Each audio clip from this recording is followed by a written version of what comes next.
Winter mornings. You step outside, your breath turning to fog, your car buried under a thick, frosty armor. You scrape, you curse, you freeze your fingers off, and you swear there has to be a better way. But what if, instead of scraping, you could just vaporize the ice? Imagine pressing a button, hearing a soft hum, and watching the frost evaporate in seconds, leaving your windshield perfectly clear. That's the dream.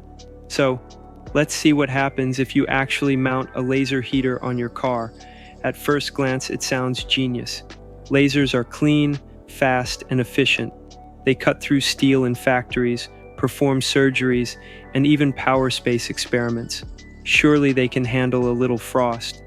But the key question is, how much power would you need to melt ice instantly? Because instantly, in physics terms, means a lot of energy in a very short time. Let's start with the basics. Ice melts at 0 degrees Celsius, right? But melting is not just about temperature, it's about energy transfer. To turn 1 gram of ice into water, you need about 334 joules of energy. Now, imagine your car covered in a thin, innocent-looking layer of frost, say 1 millimeter thick. For an average car surface area, that's about 5 square meters. You're looking at roughly 5 kilograms of ice. To melt that, you'd need around 1.6 million joules of energy. That's equivalent to running a 1,000-watt heater for 27 minutes, or a high-powered industrial laser for several seconds. Okay, not so bad, until you remember you want this instantly. Let's say you want the ice gone in 5 seconds flat. That means your laser system must deliver 320,000 joules per second, or roughly 320 kilowatts. That's the power output of a small jet engine. On your car, in your driveway. Congratulations, you've just turned your sedan into a mobile death ray. Now, what kind of laser could even do that? The simplest option might be a CO2 laser, common in industrial cutting machines.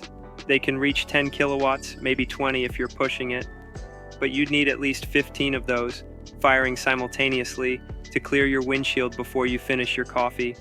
You could also consider a fiber laser, more compact, more efficient, but still nowhere near enough unless you wire your car directly into a city power grid.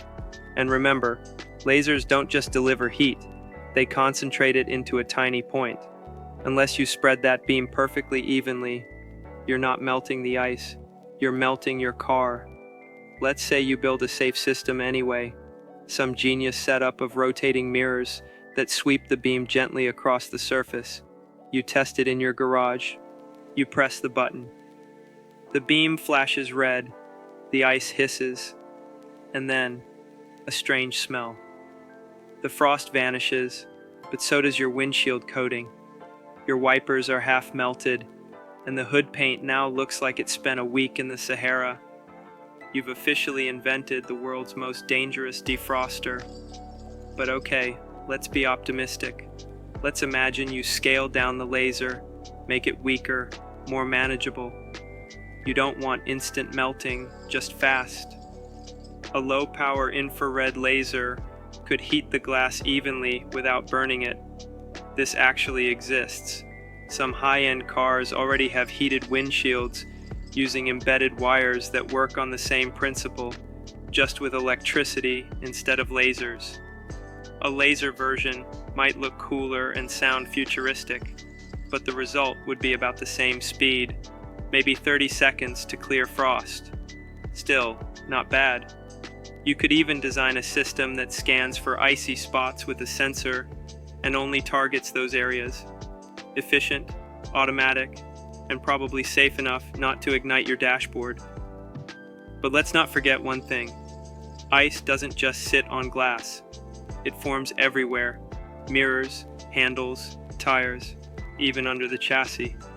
To melt it all, you'd need your laser to reach those tricky areas, which means bouncing beams around metal parts and shiny surfaces, basically turning your car into a disco ball of death. One wrong reflection, and you're burning holes in your neighbor's fence, or their cat. Not ideal.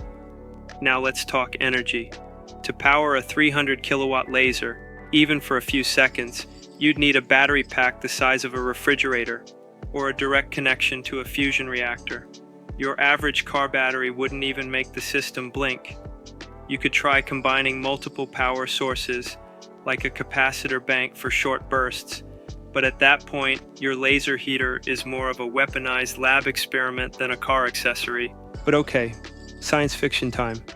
Suppose you live in a near-future world where laser efficiency has improved dramatically. Portable laser units exist for everyday use. They're lightweight, safe, and smart.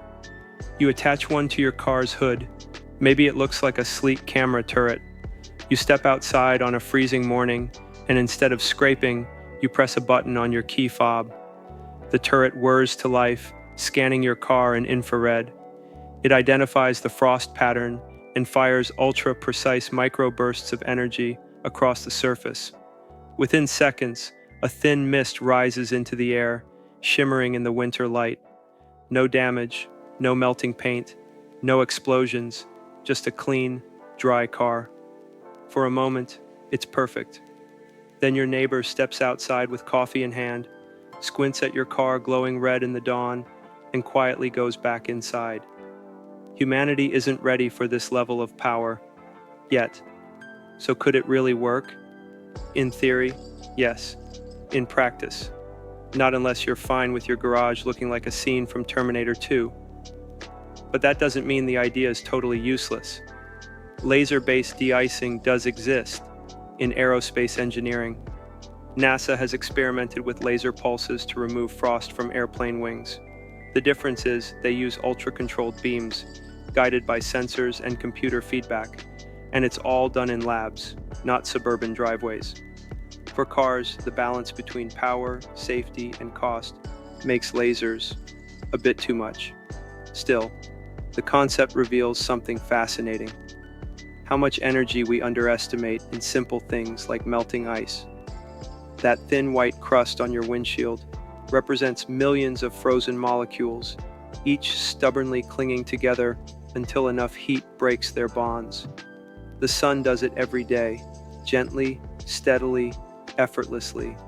Your laser, on the other hand, tries to play God with brute force. So next time you're scraping ice at dawn, think about this.